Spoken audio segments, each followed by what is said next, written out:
Okay, Friday morning. I took it for another drive today and I hit my 50-mile mark. Well, close to 51 actually. So I am going to be doing the first oil change. Although it is really hard for me to find the braking oil. So I may have to order it. And I think it was the 50.9. So I'm gonna go ahead and order the oil and take a drive to the dealership and grab me some oil filters.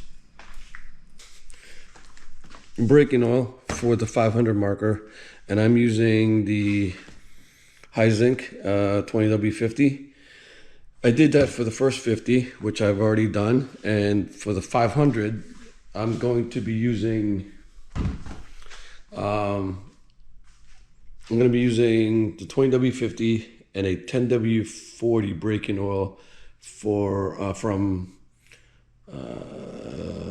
Royal Purple. As I go through the intervals 50, 100, I'm sorry, 50, 500, 1500, 3000, I'm going to increase the amount of 10W40 I'm going to be adding with the 20W50.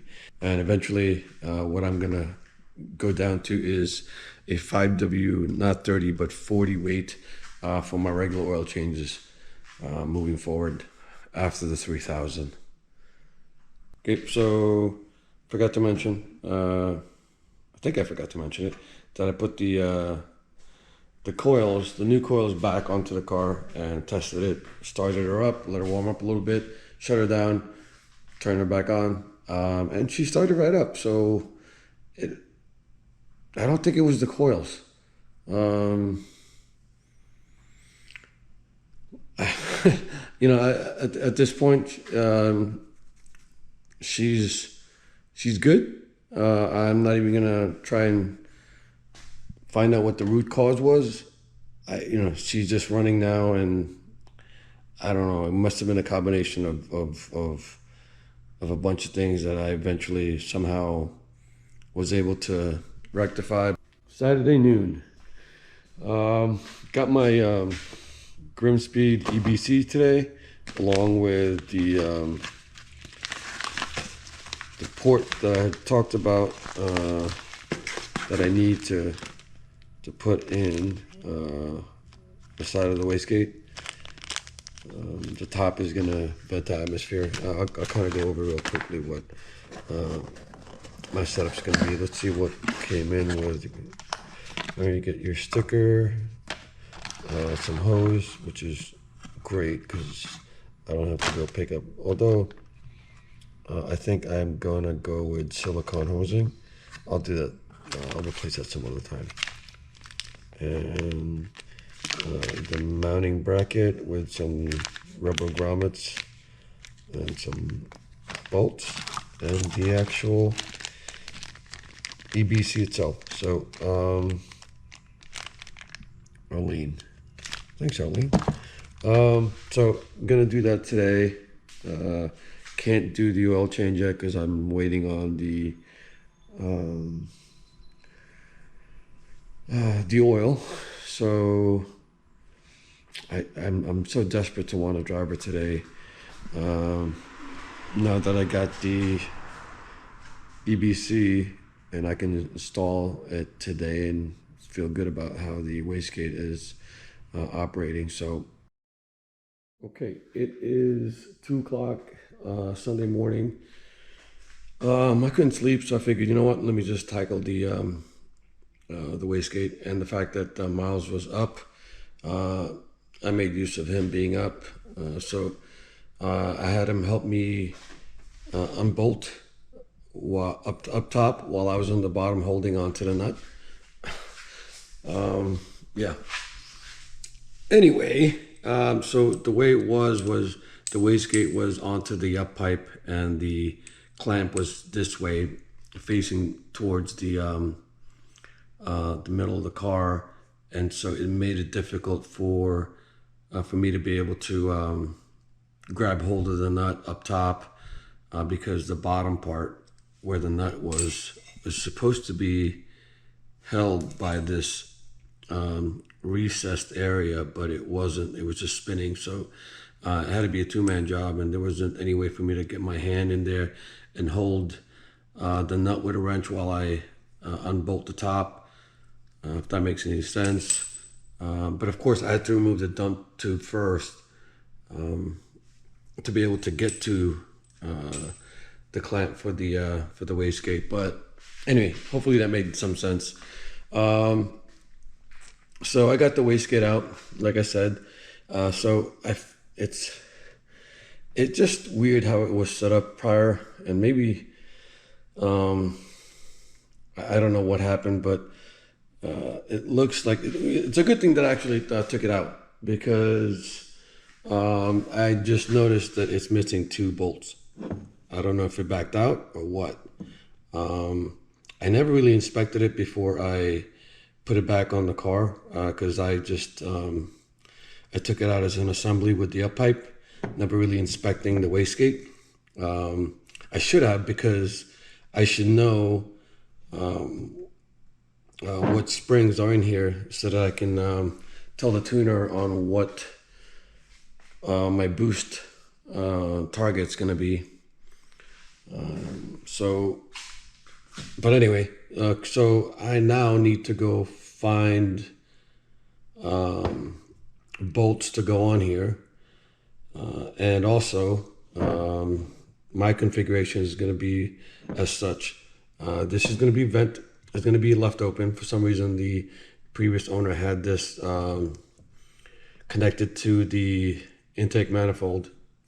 On how I'm going to set this up is the following. This is going to be venting to air, and grab the new port that I got. It's a banjo bolt, and this goes over it. I'm going to put it on one of these, take these and cap this, and I'm going to route that port over to the boost source, and I'll be done with the wastegate. I may remove these coolant ports because I'm not using them. Might as well take them out. Weight savings, I can go 5 horsepower more here, another 5 here. Oh, by the way, make sure that you guys don't lose the spring when you install your wastegate.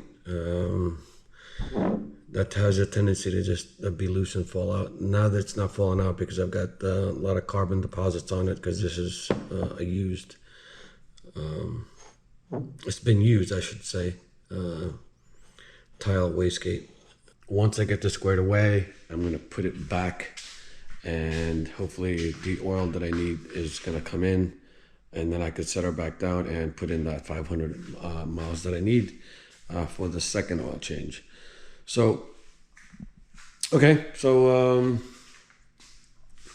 by the way, I just need to figure out, I think the orientation was such that this is the dump tube, and this is, of course, where it's connected to the up pipe, and it was, orientation was this way.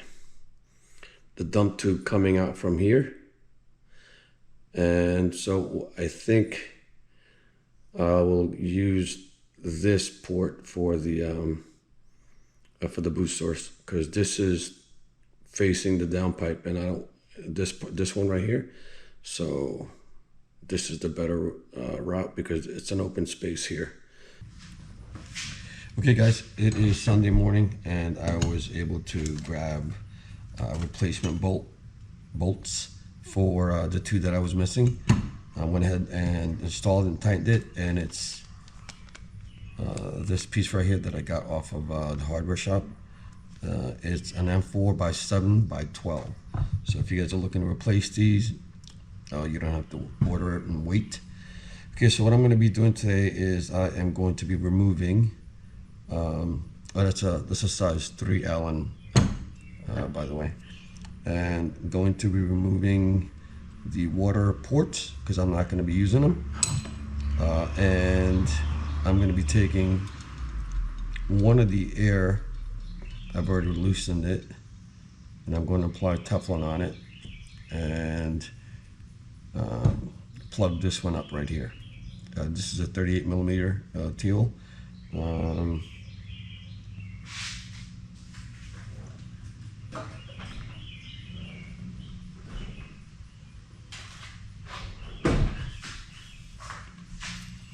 Grab a Teflon tape, plug that one.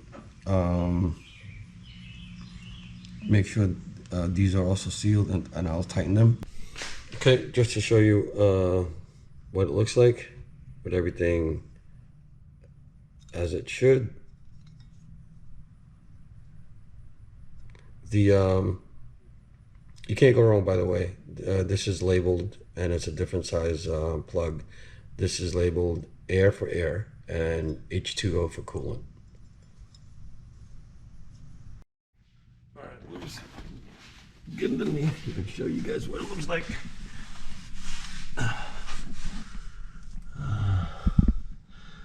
If you guys can see that, see how much space I've got on the dump tube next to the tranny.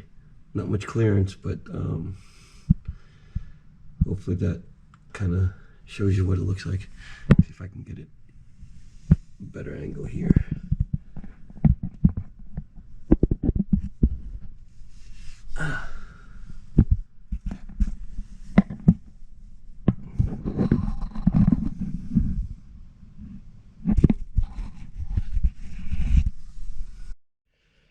I don't know what's worse than,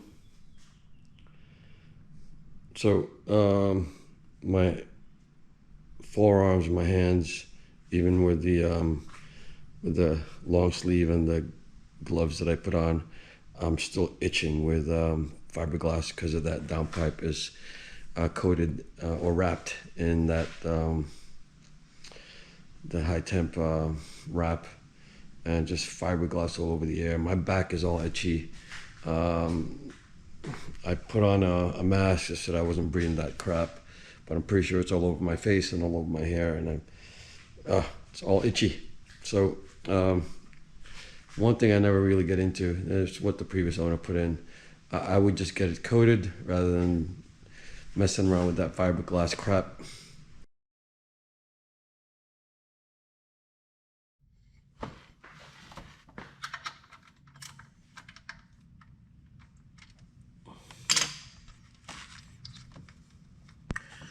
So it looks like I do have a crush washer in there.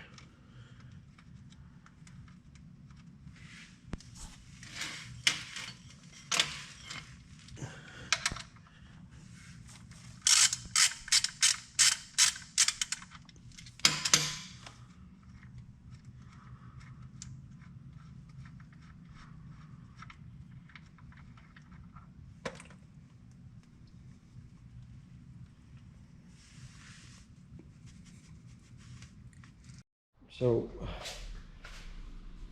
I just jacked down the car, and new problem. It's a gas leak.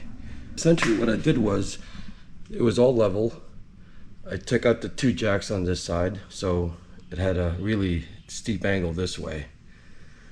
And then as soon as I raised the other side to try and get the jacks off, it started leaking on this corner. So I'm not sure if it's coming from the fuel pump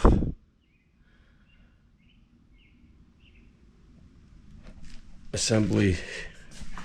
Maybe I didn't torque that enough.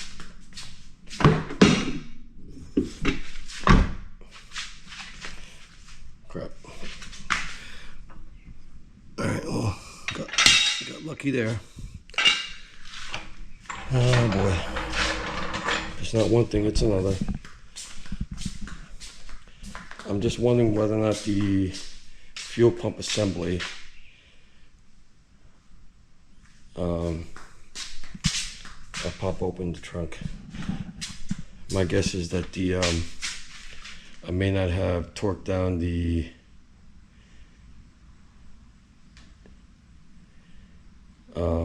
the access panel to the fuel pump. Actually, no, not the access panel, but the actual assembly, fuel pump assembly.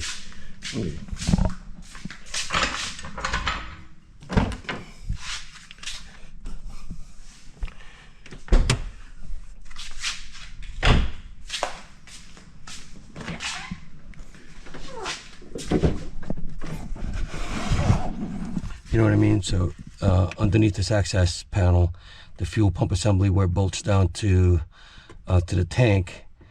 I'm wondering whether or not the gasket wasn't sealed enough that the fact that the tank was full and it angled, it probably leaked out from there. So that's going to be my guess. And that's why it came off from the top of the tank and it rolled out. So I'm going to take the back seat out and see if that is indeed the case, and we'll torque it down a little bit more. Okay, so it looks like that's what that was, because I was able to push this down and see a slight gap on the bolts here, and the fact that I lost this stud right here didn't really help. So the tank was full, so when I had it at a steep angle, a lot of the fuel sloshed and came out from whatever gap there was here. So it must have been a decent enough gap, because it was coming out pretty good, and I torqued this down a little bit more. I'm just wondering whether or not I got one of the not one of the, but I got the gasket pinched somehow, maybe, but I'm gonna try and jack it up again and see what happens. Okay, so I got it at the angle, well, not as steep as when it started to gush out, but I don't see anything dripping. And so either, and I don't expect this car to be any at a steeper angle than that. And right around here, there's moisture, so it's not really sealing yet. So I gotta torque it down a little bit more, but it's not gushing out. So found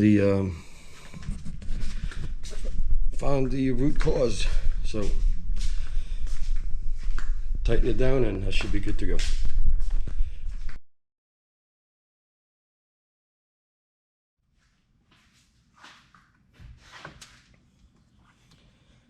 So this EBC comes with a backing plate. Just basically take these two screws and screw it in, or it has a built-in nut. And I just took the grommet on here. It's just, I don't really need the bottom one, but I don't want it to be hitting the metal making a noise, so I just put it in anyway. I'm going to use an existing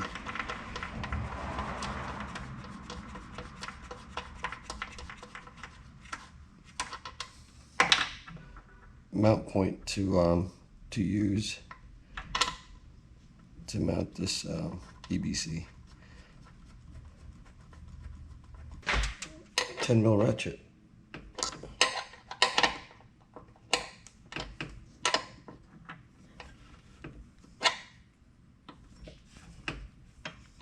Keep this thing straight.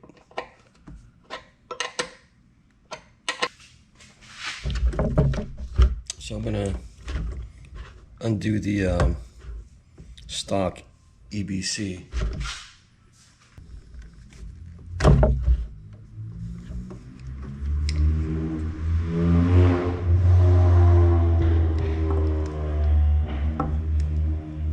Not sure what that was.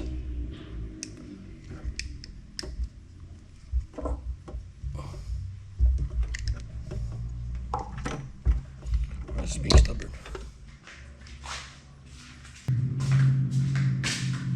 So just gotta figure out which one is 1 and which one is 2. I know 3 is the middle one.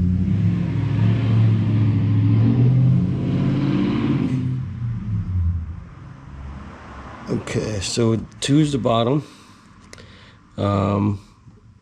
So 2 goes to the wastegate, and then 3 goes to the boost source, and this guy goes to the air inlet, turbo inlet. So gonna finish that up, and should be done for the EBC and EWG install. Okay, so that's the final product. Turbo inlet, boost source, side of the wastegate, with the top of the wastegate open to vent the atmosphere. All done, and gonna put the IC pipe back, wait for the oil, and get the 500 miles in.